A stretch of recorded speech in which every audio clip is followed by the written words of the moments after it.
Hey, what's up, guys? How are you? Bryan, the damn man Horn, brother. What's going on, What's brother? up, dude? Good to see you guys. You Thanks too, for having me man. back on. Yep. Anytime. Anytime. You can call us tomorrow. We'll do it again. Hell yeah.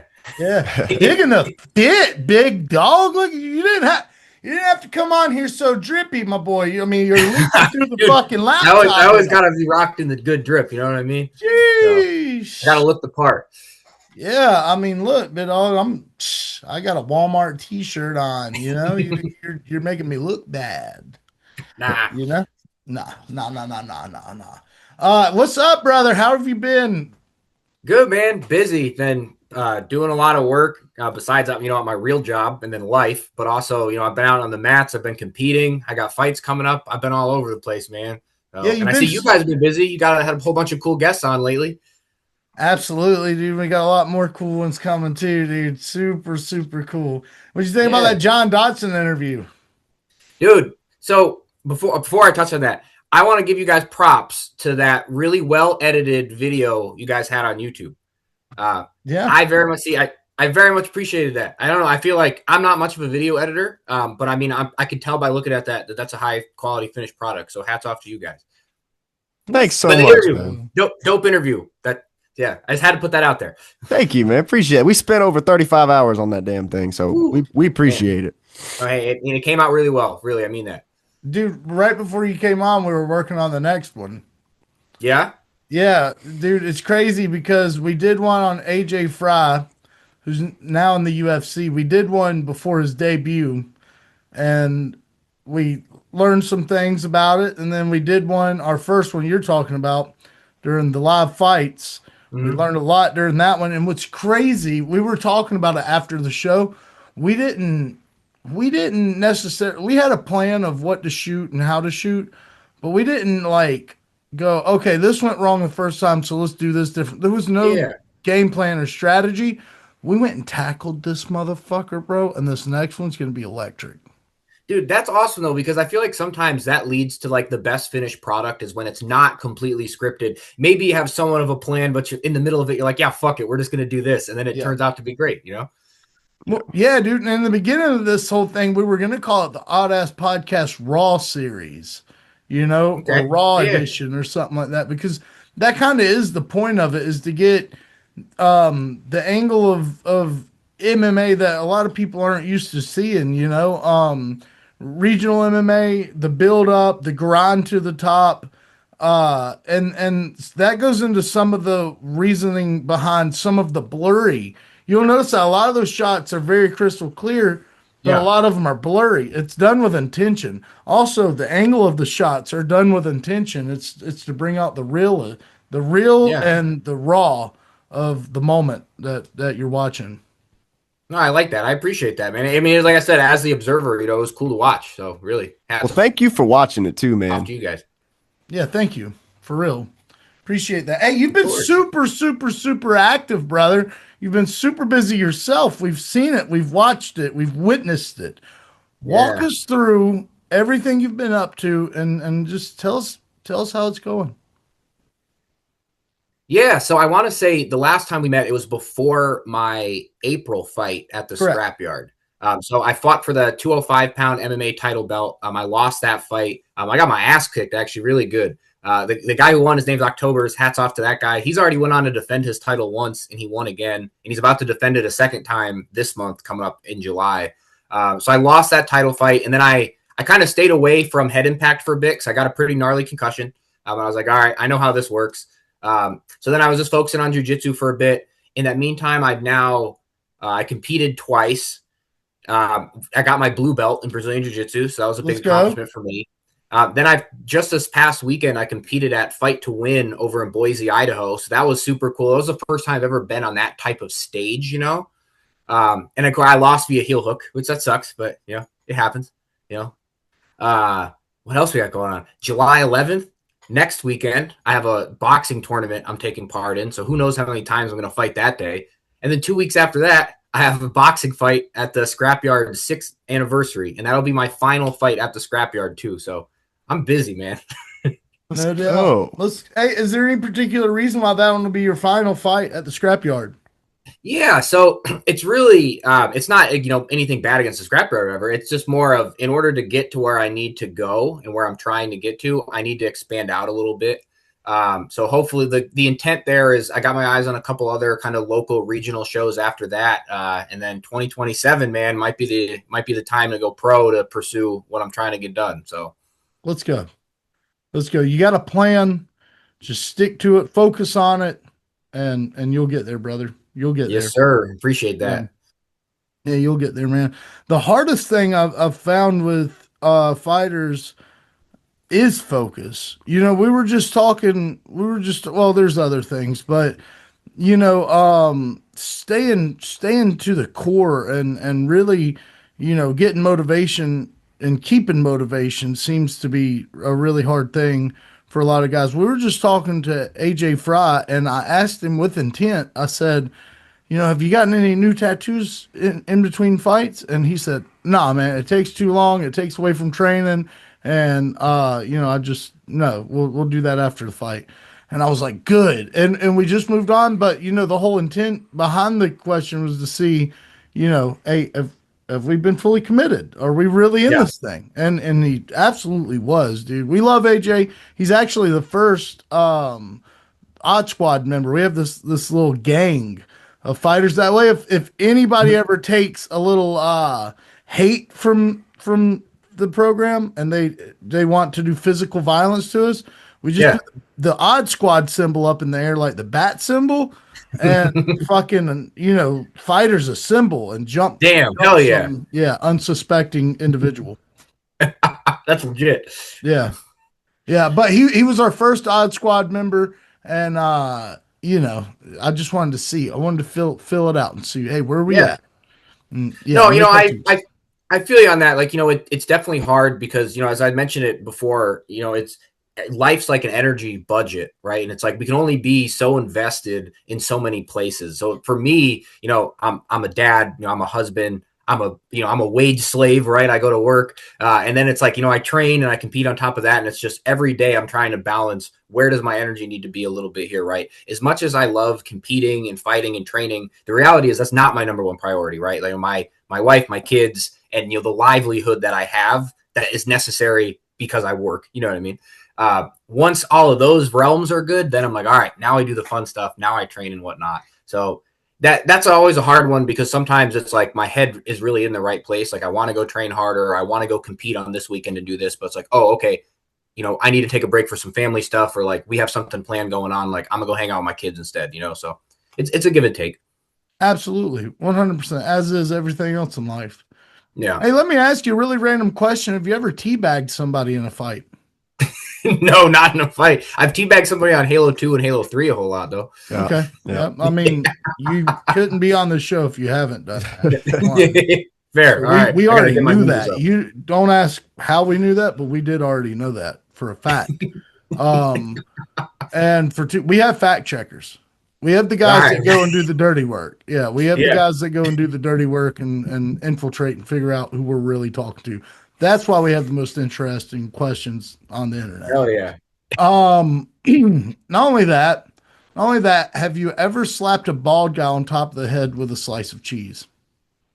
No, I've never done that. I've seen the videos online of people like slapping like babies and stuff with the slices of cheese, and I always thought that was really entertaining. But I cannot say I've never partaken in that. You should probably try it. I'll add it to my list. Yes. All right. Good. Thank you, Bryan. Of course. Now on to the next one, man. So we got this boxing tournament. Hopefully there's a bald guy that you get to face off with, and if so, you need to have a piece of cheese handy. But how many men are in the tournament? So I'm not exactly 100% sure. So I haven't really been following it because I'm not trying to get in my head a whole lot about it. I do know I have at least one opponent in my bracket. To be honest, I can't remember his name. I have the fight poster I made on my Instagram, but it's a very interesting matchup. But for me, it's normal. I always end up fighting a taller guy because I fight at around 200 pounds, and I'm 5'7". So I'm usually against someone who's like 6'1" to 6'3", and this guy's 6'3". He's probably gonna have like 7 or 8 inches of reach on me. So I'm like, all right, I guess this is get into the pocket and die in the pocket and just don't leave. So, Hey, whatever works. Whatever yeah. works. Yeah, dude, you seem like a man that likes to live there in that situation, not necessarily in the pocket, right? But in that mindset of being in the pocket. You seem like the kind of guy that lives and thrives and feeds on that energy right there. Yeah, for sure. I think, for me, if I'm gonna do something, I want to fucking do it, right? And so I take pride in the fights that I've had. I've lost more than I've won, but no one has ever told me that my fights weren't entertaining, right? Because from the second that bell rings, we go touch gloves. Like, I'm coming at you. I'm a pressure fighter. I didn't come in there to fucking dance or do anything else. Like, it's you and me, bro. Like, I'm coming right towards you. And I think a great example of that actually is, my first MMA fight that I did where I mean, he started unloading on me as soon as I was coming towards him, and I'm just taking it, but I'm still marching forward. And he was just backpedaling, like, holy shit, this dude won't get off me. I'm like, yeah, bro, I'm here to play, So, Late response, but pause. yeah.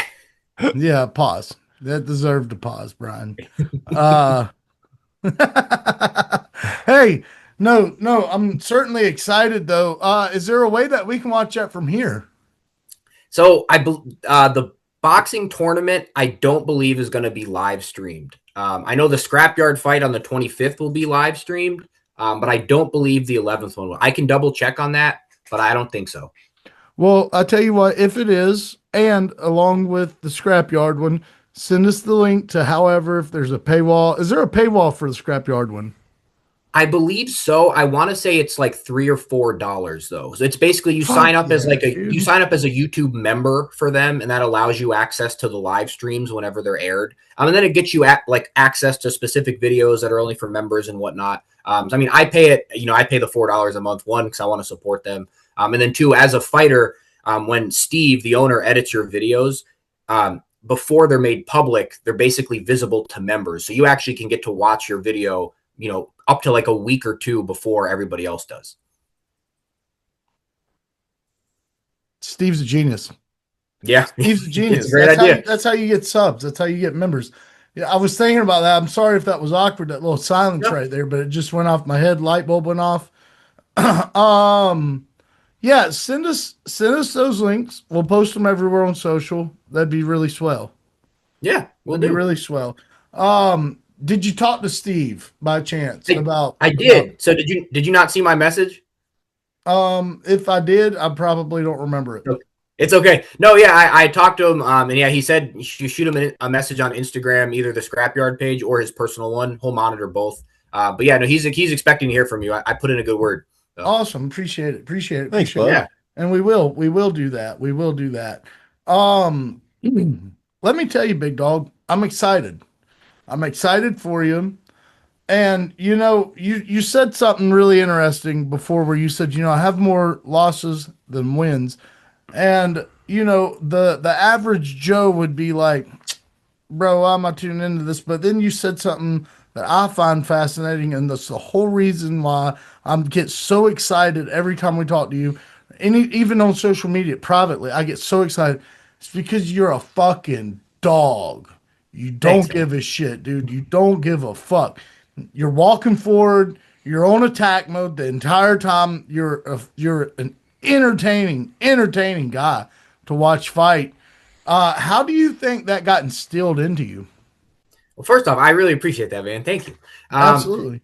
I don't really know. I want to say it's always been part of my mindset to just like, I'm going to do what I want to do. And like, that's it. Right. So my mindset, my goal was like, okay, I want to fight. And I'm like, nowhere in that statement did I say I need to win. Obviously everybody likes to win. Right. But if I'm fighting high caliber opponents and I'm losing, I'm okay with that, because that tells me like, hey, I'm out here fighting somebody who's maybe more experienced. Maybe they have an advantage for the amount of years training, or they're way bigger than me and whatnot. If I can fight that guy and still somewhat hold my own, I can walk away from that experience and go, yeah, that was good. I took a lot away from that. And that's honestly happened to me quite a few times. And for me, it's easy to be resilient in that nature. I don't frame things in my head like, oh, I'm losing, I should stop. I'm like, oh, I'm losing, well, I should just get better and keep going then. You know what I mean?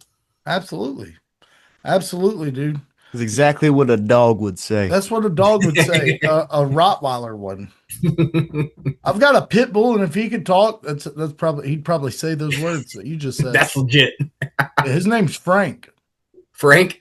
Yeah, Frank the Tank Stevens. Yep, Nice. he's Oh got yeah. my last name. He does. Uh, so we're looking to get back in there. We got a boxing tournament, and then you said the Scrapyard is also a boxing fight, correct? Yes. Yep. On July 25th. What size gloves? I believe they're 14 or 16. Off the top of my Okay. head, I can't remember. But yeah, Okay. And do you know your opponent?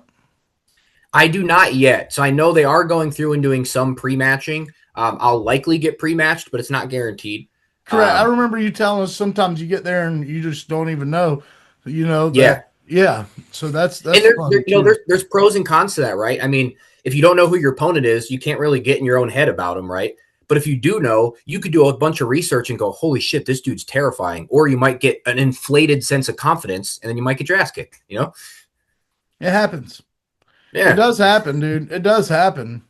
I yeah, talk about personal experiences a lot on this show, and one of the worst ass whoopings I took ever in my entire life, and I was in solid shape at the time, was from a dude that probably weighed 130 pounds soaking wet, and I was a oh shit, stout 195, just a yeah, stout, I mean, a little fucking a pit bull, brother. You know what I mean? yeah. I loved back in my 20s and my teens. I loved getting down, but yeah, one of the worst ass beatings I actually ever took was from like a 130-pound soaking wet dude. Damn. But Yeah, did you take something away from it? Where you're like, "Oh shit, okay." Like, did you I learn? took one of his teeth and he kept punching me in the face. Yeah. Oh fucking damn. That's what I took from that. No, I didn't take a lot else from that except for Yeah. fuck, I shouldn't have fucked with this guy. Yeah. Yeah, and I might have started that one too. I might have started that one. Maybe Hey, that's but what we I learned. honestly, Don't start shit with yeah. motherfuckers. Honestly, man, sometimes that stuff just happens to anybody, you know? Yeah. So, yeah, human body's fragile. Yeah. I never really truly understood and respected that until I started training. And I was like, you know what? Anybody can kind of hurt anybody. So, You want to know something funny about this? Actually, until I haven't even thought about this for so long, dude. But what's crazy is obviously there was alcohol involved. What's crazy is the next day, so nobody drove. He didn't drive. I drove. We had to stay at the same party together for the entire yeah. night. We got up the next morning. I'm throwing. I've got fishing poles in the back of my little S10 truck. And he's like, "Where are you going fishing?" And I told him I was like, "I'm going up there." And he was like, "I'll come with you." And I was like, "All right, round two, motherfucker." We ended Yeah. up going to the fishing spot. And what's crazy is you always hear these stories of like, and then we went on to be friends. We Yeah. got there, we fished together for an hour, and we just decided we still don't like each other. And he went his own way. I've never seen that guy ever again. Okay. That's legit. I did not expect that's where that story was going. Yeah, dude, that's exactly what happened. We just literally decided, I don't fucking like you. I don't like you either. And all right, I mean, see ya. hey, at least it was like amicable between the two of you. Like that, that's a man's way to handle it. Hey, you guys fought, you went fishing, you said, you know what, fuck you, dude. All right, cool, bye. Yeah, dude. Yeah, dude. I kind of thought we were gonna fight again. Like I was like, all right, let me get my lick back sober, you little Yeah. motherfucker. But we never fought again. He just went Damn. fishing. Yeah, he did catch a fish. He did catch a fish. What was it bigger than the fish you caught? That's what matters. No, no, and let me tell you why. Because I stayed there all day and night, and I caught a bunch of catfish. Bunch of catfish. So yeah, fuck him. I caught a lot more fish, and they were bigger, bitch. Evened it out. Yeah, fuck him. But nah. So anyways, man, that's crazy though. That's crazy though, man. You may or may not know your opponent. That's a Yeah. little wild, dude. It'll be fun. Um, Yeah, I don't know. I mean, I'm familiar with a lot of the guys that go there all the time, so there's always a chance that I'm going to fight somebody who's a friend. But every now and then, you get newer people that'll show up and it's like, oh, hey, you're with that guy. I was like, oh, okay. Let me ask you about that, dude. Maybe that's just a fighter thing because I guarantee you he probably feels the same way. But if I was a fighter and somebody was like, "All right, I want you to go punch your one of your best friends of all time, Taylor, in the face 18 times," I'd be like, "No, I'm not doing that. That's my buddy. Why would I ever do that?" What goes through the fighter's mind? Like, I mean, is it just the dogs in you guys, or you're like, I'll fuck it, So I'll fuck that dude up. It's funny. Honestly, I think I'd prefer to fight a friend. Oh, And that's actually, wild. I don't That's a know wild if my take. buddy Filthy Swole is his name at the Scrapyard, if he'll hear this or not. But like him and I were actually going to fight each other before they had me fight October's the last fight. And I mean, like myself and Filthy Swole are boys, right? And it was like, hey, dude, Yeah. it looks like you and I are fighting. We're both like, oh shit, okay. To me, how I look at it, it's easier because I already know that you understand. Like, oh, hey, there's no ego involved in this. Like, we're still buds. We're gonna go in there and beat the shit out of each other, but like it's all respectful. And afterwards, we're still gonna be buds. If anything, we're gonna be closer because they're like, oh shit, man, I got my ass whooped or whatever, you know. So Yeah. that it truly does not bother me. No. Okay. I was just wondering. Brother. I was just wondering. What's the diet been like? I like to ask fighters that. What's the diet been like? Yeah, so people are probably gonna chew me up for saying this, but I am still very much on like a seafood and I eat it diet. For me to maintain my size, I have to just eat constantly. I mean, I'm 5'7". I'm 200 pounds. I try to fight, anywhere from 190 to 200, just depending on what size I need to be. I feel the best at 200, but it just requires me to intake a shit ton of calories, and I try my best to eat clean and healthy for the most part.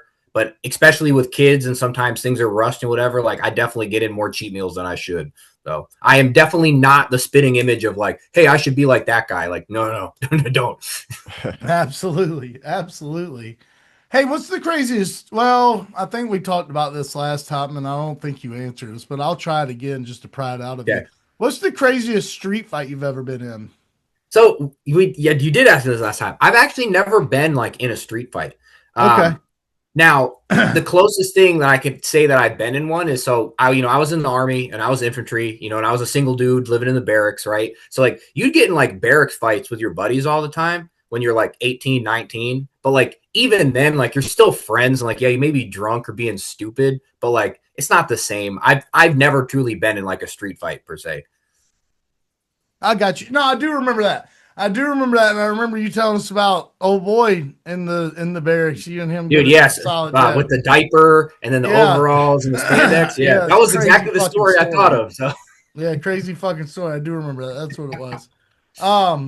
Hey man, if odd pod question time, put your tinfoil hat on. yep, Boop. I got it. If an alien embassy landed in your front yard today and you had to choose the person to represent Earth and go and speak on behalf of mankind to these alien newcomers, who would it be? I need one more detail first. What is their like? What's the posture of these aliens? They look like they're intimidating. Do they look like they want to learn from us? Like, what do we think their intent is? Oh, brother. Okay, I'm just gonna get opinionated for a minute because I've never had someone switch the question on me. They probably do look a little intimidating. They're probably grays. They're probably 10 foot tall, if I had to imagine. I don't know. I don't know everything about alien lore. I just know a lot about UFO lore. But they're probably really big, wrinkly, gray, three-fingered, three-toed beings, no clothes, but no sexual anatomy. And maybe they do want to learn from us, but maybe not. They're obviously here for a diplomatic relationship of some sort, so maybe they want to learn something, right? Okay, Who would we send? Let me ask it a little better. Who would you send out there so that they don't annihilate us? oh, Nate Diaz, he'll Stockton slap the shit out of him. He's All gonna right. walk up and be like, "Fuck you, you're a gazelle. I don't even know what that is," and he's gonna fucking hit him. I mean, they're probably annihilating us after that, though. Probably. Yeah, they're probably shooting the fuck out of us. I think I'd send Morgan Freeman. Oh, that's a good one. Yeah, That's I a think good I'd one. send Morgan. Who would you send? I think Francis Ngannou. I'm taking the Oh, there you intimidation go. route. Francis Ngannou. Yeah. Yeah, Okay. He he's doesn't an even have to intimidating say motherfucker. anything. Yeah, he just got to stand there. They'll be scared of him. Yeah, just show up. The same with like Brock Lesnar. Give me like 2006 Brock Lesnar. Yeah. Like, Oh, we can go back in time. you didn't put a time limit on when this happened. I think either Albert Einstein or Morgan Freeman. Those are my picks. I'm That's locking them fair. in. Yeah. That's fair. Hey, if you were invited to your game show of choice that's on TV, which one would you like to go to? Wheel of Fortune. Ooh. I know it might sound kind of lame, but that's what I'd want to do. Yeah, I think Wheel of Fortune would be badass. Dude. Probably the most fun Yeah. one. Yeah. Yeah. Honestly, I'd try and spin that bitch off its top. I would whip that shit, Hell yeah, dude. That or if I was able to go to the Bob Barker, The Price is Right, I'd try and spin Yes. that motherfucker off. As long as they have cool shit on that one, though. Sometimes The Price is Right is hit or miss with what they got. And I'm like, man, I don't want to be on one that's lame. Bro, no, story time. Story time again. I was at my sister's house the other day. I was watching classic Price is Right, and they had a mint classic vintage. Like it was like I think it was in 1984 or 83. They had a mint brand new 1983 Chevrolet S10 short wheelbase pickup truck. It was yellow, had chrome rims with the yellow Chevrolet emblem, had the chrome grill. The inside was yellow leather and had the little four banger with the stick shift. And I was like, dude, that's so cool. And my nephew was like, that truck's ugly. I made him go stand in the corner for 20 minutes straight. Like, brother, you're lucky I'm not making you hold your arms in front of you, dog. Like, if you ever speak that way about that truck again, you can. These kids today don't understand, Yeah, dude, they really don't, man. Really don't. TikTok brains, every one of them. Yeah. Yeah. What's your favorite thing to watch on YouTube? Okay. Do you guys fans of like Magic the Gathering or anything? No, sir. I'm not gonna lie. Okay. Figure. I mean, you never know who is. So there's this guy Wubby who's a streamer. He does a lot of Magic content, but he does a lot of like video game stuff too. But I'm a huge fan of Wubby. Not that he'd ever fucking see this. Go shout out Wubby. Yeah. Yeah. Shout out Wubby. Yeah. But yeah, I'll watch a lot of streamers. I watch a lot of music videos too. And then I listen to a lot of podcasts whenever I'm driving and whatnot. So I'm kind of all over the place. Have you ever listened to an episode of the Oddass podcast while taking a drive? I have. Yeah, I actually told you that the last time. That's actually how I found out about you guys. You came across my Instagram, and I went, oh, okay. And I went and checked out your guys' page, and I was driving to work one morning while listening to it. And I was like, I just think I should shoot them a message. And then I shot you guys a message. And for clarity, tell the folks where you live at. Oh, I live in Burlington, Washington, kind of like Seattle, Tacoma area. Literally across the country. We're a nationwide podcast broadcast. That's right. Yeah, nationwide podcast broadcast, my friend. Thank you. Hell yeah. Yeah, you did that. You did that. Thank you. You guys did the work. I just listened. Yeah, well, you showed up. You showed up, and that's all we ask. Hey, have you ever seen The Burnt Peanut? The Burnt Peanut? Yeah. No, I don't even know if I know what you're referencing. It's the YouTuber I watch. I don't like, dude, I'm so busy. Yeah, I'm so busy. I really don't get to watch.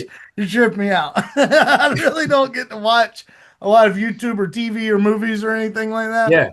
But I love, if I do got like, an extra 10, 15 minutes at the end of the night before bed, I'll turn on a little Burnt Peanut. That dude's fucking hilarious. Dude, Taylor gave me this look like I should fucking know who you're talking about right now. My bad, dog. He probably doesn't know who I'm talking about. No. Oh, okay. Yeah, I'll check out Wubby. You check out Burnt Peanut. All right, deal. I got it. Another one. I actually had, what was it? Last weekend before last? Whenever the hell it was, dude. I had a little time to myself and got to watch Disclosure Day. Have you seen it yet? No, but I've seen the previews. I want to go see it. What did you think? Brother, you watch the trailer and you think, holy shit, this is going to be the best alien takeover movie ever. It's not an alien takeover. And that's all I'm going to say about that. Ooh. It's actually my interest. Let me tell you what I really enjoyed and respected about it. It actually starts where, I don't know how to put this correctly, but anybody else would have made that film and the ending would have been where this one started. But it didn't. It did. This one starts at the end of what everyone else's movie would have been. Yeah. And goes forward and explains this whole different timeline and in a different way than anyone's ever done. And at the end of the movie, it was like, it felt, I don't know if you've ever consumed any trippy drugs, but it felt like one time back in high school. Let's go. All right. It felt like you were coming off of an acid trip or a mushroom trip, and you just spent 10 hours tripping nuts. And then you have the sudden, whenever you're coming down, you have the sudden realization of, oh, okay, things are coming back to normal. Yeah. For some weird reason, at the end of the Alien movie, it made you feel like that. And there's a crowd full of people. Everyone gets up. Usually at the end of a movie, you know, people are chattering, they're whispering. Yeah. I knew everyone else felt like that because everyone else got up like scratching their head. Nobody said a word. We just walked out of the movie theater all in kind of like a single file line. Yeah. It's a very weird experience. But yeah, you got to check that out. Yeah, for real, man. Also, side note, again, sorry, I don't want to keep going on tangents, but like, don't you like when movies have an ending that everybody clearly was like, hey, what the fuck? Right? Yeah. To me, you know, I'm a big Marvel fan. I remember watching Infinity War in theaters and everybody being like, hey, Thanos did the snap. Everybody's dying. And then like, they're going to come back, right? And then the credits hit and the movie theater was silent. And I'm like, bravo. Holy shit. Like, everyone's fucking dead now. Yeah. How's that sound? Yeah, dude, it was like one of those moments. But what pissed me off a little bit about it was I was like, so what now? It leaves you like that. It leaves you like, all right, so like fucking that. What now?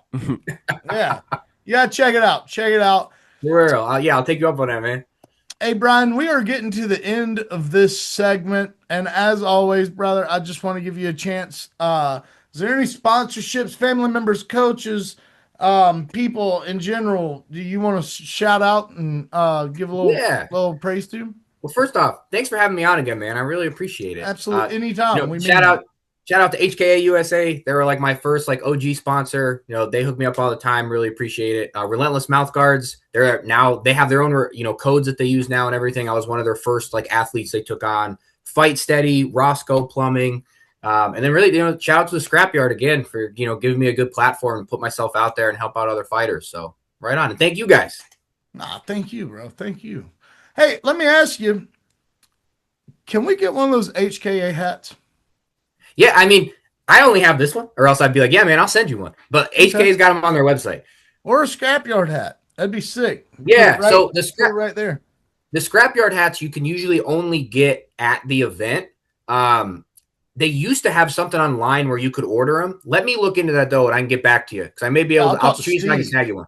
I'll talk to Steve. Yeah, that's true. Yeah, talk to Steve. I'll fucking Cash App you or something. We'll figure this out. Yeah, we need a Scrapyard hat. Hell yeah. Yeah. Hey, man, this has been an absolute blast. We always love it when you come on. We always love the interesting conversations, man. And like I said, anytime you want to come on, you just hit us up. Let us know about your next Scrapyard fight. If anything, we might even interview you before that. If you're cool. Yeah, right on, man. That fight's going to be July 25th. So that'll be the Scrapyard 60-year anniversary event. They're calling it Scrap Mania. So actually, I take that back. I just lied on camera. We won't be able to interview you before that because we're booked. But after that, we will be able to interview you, get a post-fight interview, and it'll be fucking sweet.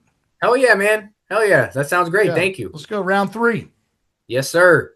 Absolutely. Well, hey, as always, man, thank you. We appreciate you. Good luck in your upcoming fights. We hope you and your family are more than well. And until next time, stay odd. Yes, sir. Hey, thank you guys again, man. Really appreciate it. Hope you guys have a good holiday weekend. Let's go. All right. Later, guys. Later, buddy.